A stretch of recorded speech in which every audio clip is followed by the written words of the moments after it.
রাতের খাবার শেষ করে সবাই যার যার রুমে চলে গেল। মিম রুমে ঢুকে তাড়াতাড়ি দরজাটা লাগিয়ে দিল। তারপর বালিশের নিচ থেকে ফোনটা নিয়ে চেক করলো আরিফ কোনো কল বা মেসেজ দিয়েছে কিনা।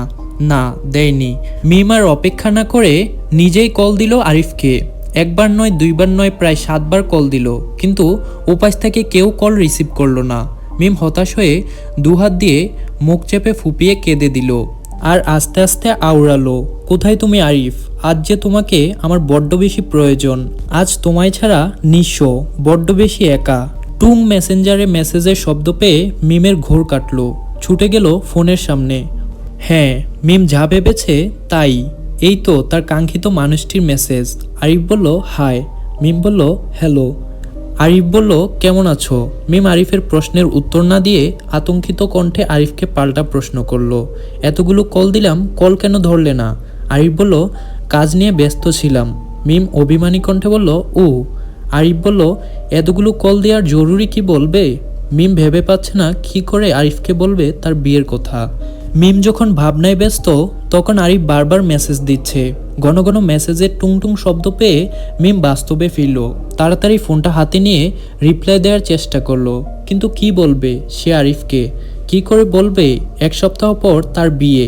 তাছাড়া আরিফের রিয়াকশনই বা কি হবে? মিম কাঁপা কাঁপা হাতে মেসেজ লেখা শুরু করলো। আরিফ, তোমার কথা অনুযায়ী আমি আব্বু আম্মুকে তোমার কথা জানিয়েছিলাম। তারা আমাদের সম্পর্কটা মানতে নারাজ। মেসেজটি সেন্ড হওয়ার সাথে সাথেই উপাস থেকে রিপ্লাই আসলো। আরিফ বলল কি বলেছে মামা মামি? মিম বলল দুপুরে আব্বু আম্মুকে জানিয়েছিলাম, আম্মু শুনেই আমাকে একটা চড় মেরেছে। আর আব্বু বলেছে তোমাকে বিয়ে করলে ফুপির মতো আমাকেও আর এই খানবাড়িতে আসতে দেওয়া হবে না। আরিফ বলল উ। মিমের চোখের পানি মুছতে মুছতে আবারও লিখলো, তুমি শুধু উ বলছো? তোমার কি একটু টেনশন হচ্ছে না, নাকি তুমি আমার কথার গুরুত্ব দিচ্ছ না? আরিফ বলল আজব, গুরুত্ব না দেওয়ার কি আছে? আমি তো তোমার সকল কথাই শুনলাম। মিম বলল তাহলে কিছু বলছো না যে? তোমার কি কিছুই করার নেই?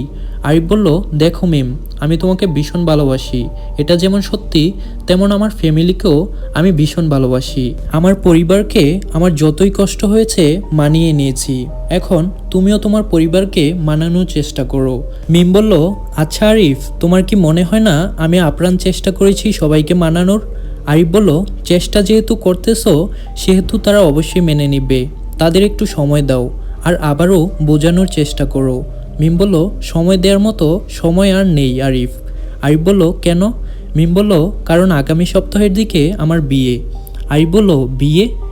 মিম বলল বিয়ে। আমার বিয়ে ঠিক হয়ে গেছে। আগামীকাল ছেলেপক্ষের সাথে আমাদের বাড়ির আব্বু, চাচু ও ভাইয়েরা একত্রিত হয়ে বিয়ের তারিখ ঠিক করবে। সবাই চায় আগামী শুক্রবার বিয়ের তারিখ নির্ধারণ করতে। এবার আরিফের মেসেজটি কেমন জানি গা ছাড়া মেসেজ মনে হলো মিমের। আরিফ বলল তাহলে আর কি, সব যেহেতু ঠিক হয়ে গেছে তাহলে বিয়েটাও করে নাও। নোনা জলে মিমের চোখ ঝাপসা হয়ে আসছে, তাও চোখের পানি মুছে আবারও লেখায় শুরু করলো, তুমি কি করে বলতে পারছো এসব? তুমি তো এমন ছিলে না। আরিফ বলল তাহলে কি বলবো? বিয়েটা নিশ্চয়ই হঠাৎ করে ঠিক হয়নি। তুমি সবটা জানার পরও আমাকে এতদিন জানাওনি। এখন হঠাৎ করে বলছো সামনের সপ্তাহে বিয়ে। হাতে মাত্র 1 সপ্তাহ। এই অল্প সময়ে আমি কি বা করতে পারি?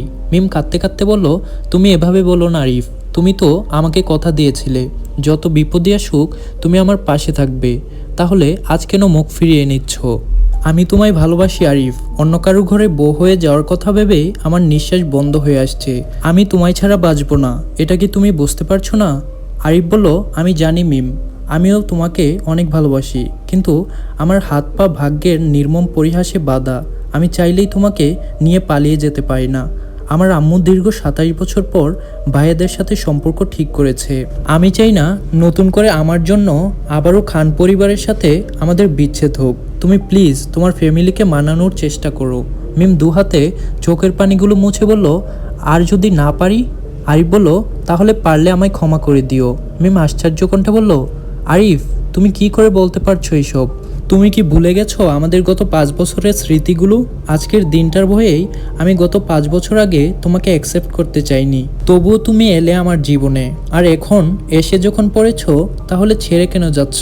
আরিফ বলল সরি মিম, প্লিজ পারলে আমায় ক্ষমা করে দিও, কিন্তু দুই ফ্যামিলির অমতে আমি তোমাকে কিছুতেই বিয়ে করতে পারবো না। মিম এবার খানিকটা রাগী কণ্ঠে বলল, এটাই কি তোমার শেষ কথা? আরিফ বলল, মিম বলল, ঠিক আছে মিস্টার আরিফ, আপনাকেও আমার বিয়েতে দাওয়াত রইল। অবশ্যই 2 দিন আগে চলে আসবেন। আফটার অল আপনি আমার কাজিন বলে কথা। তারপরও আরিফের আইডি থেকে শুধু একটি মেসেজই আসলো, ভালো থেকো। মিমের ফোনটা বিছানায় ছুঁড়ে মেরে হাউমাউ করে কাঁদতে থাকলো। কি বলেছে আরিফ? আরিফকে আজ বড্ড বেশি অচেনা লাগছে। যে ছেলেটা মিম বলতে পাগল ছিল, সে আজ কত সহজে মিমকে এগিয়ে দিল অন্যের ঘরণী হতে। মিম হাত পা ছড়িয়ে ফ্লোরে বসে কাঁদছে আর বারবার বলছে, আমার সকল ভালো থাকা কেড়ে নিয়ে তুমি কি করে আমায় বলছো ভালো থাকতে? তুমি কেন বুঝতে পারছো না আমার সকল ভালো থাকা তুমি কি করে এত নিষ্ঠুর হতে পারলে? বেঈমান তুমি, আর বেঈমান তোমার ভালোবাসা।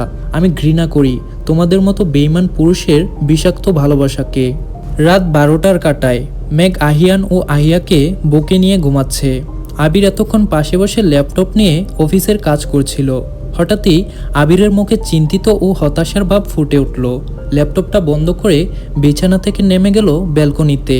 আবির তাকিয়ে আছে দূরের ওই আকাশের পানে।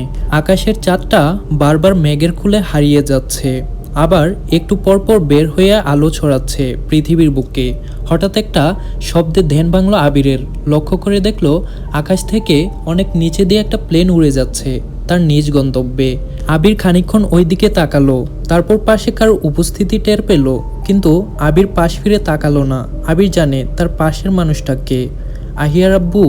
মেঘের ডাকে আবিরের শান্ত জবাব, মেঘ বলল, অনেক রাত হয়েছে, এখানে কেন দাঁড়িয়ে আছেন? রুমে চলুন, ঘুমাবেন। আবির বলল, ঘুম আসছে না। মেঘ বলল, কেন, কি হয়েছে আপনার, এত টেনশন? আবির মৃদু হাসলো, তারপর মেঘকে কিছুটা কাছে টেনে বুকে জড়িয়ে নিয়ে বলল, আহিয়ার আম্মু, আমার হঠাৎ করেই কেন যেন ভয় হচ্ছে। মেঘ আবিরের বুকে মাথা রেখে এক হাত দিয়ে আবিরের বুকে পাশে কি যেন আঁকাআঁকি করছে। আবিরের কথা শুনে মেঘের সহজ সরল জবাব, কেন? আবির মেঘকে আরেকটু বুকে জড়িয়ে নিয়ে বলল, আচ্ছা, এত তাড়াতাড়ি করে মিমের বিয়ের সিদ্ধান্ত যে নিয়েছি, আমি কি ভুল করলাম? মেঘ বলল, একদম না। মেয়েরা হলো ঘরের সম্মান, তাদের সম্মান মতো বিয়ে দিয়ে শ্বশুরবাড়িতে পাঠানোটা হলো বাড়ির বড়দের দায়িত্ব, আর আপনি সেই দায়িত্বটা পালন করছেন। আবির বলল, আচ্ছা আহিয়ার আম্মু, মিম আমায় ভুল বুঝবে না তো? মেঘ আবিরকে সান্ত্বনা দেওয়ার কণ্ঠে বলল, মোটেও না, দেখবেন এমন এক সময় আসবে মিম আপনাকে এই সিদ্ধান্তের জন্য অনেক ধন্যবাদ জানাবে, বলবে, ভাইয়া তুমি না থাকলে জীবনে এত সুখ কখনোই আসতো না। মেঘের কথা শুনে আবির পুনরায় মুচকে আসলো। তারপর মেঘের এক হাত নিজের হাতের উষ্ণ দিয়ে ছুঁয়ে দিল। মেঘ যেন হঠাৎই কেঁপে উঠল। আবির মোহনীয় কণ্ঠে বলল, সে একই তুমি, সে একই আবেগ, আর সে একই শিহরণ। মেঘ খানিকটা লজ্জা পেয়ে আবিরকে ছেড়ে পাশে দাঁড়ালো।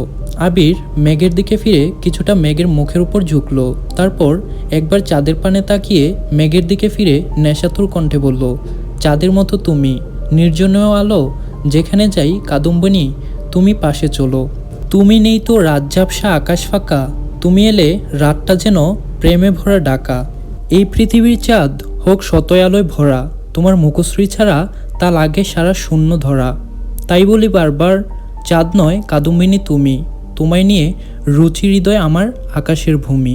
মেঘ লজ্জায় ব্যালকনি থেকে চলে যেতে চাইল, কিন্তু আবির কি একা পেয়ে নিজের বউকে যেতে দেওয়ার পাত্র? মুহূর্তেই মেঘের ওড়না টেনে ধরল। মেঘের গলার কাছে ওড়নাটা খামচে ধরে দাঁড়িয়ে আছে। ইস, কি লজ্জা! বিয়ের এত বছর পর এই মানুষটা নিজের বউকে লজ্জা দিতে সর্বদাই প্রস্তুত। মেঘের সারা দেহ লজ্জায় ক্ষণে ক্ষণে কেঁপে ওঠে।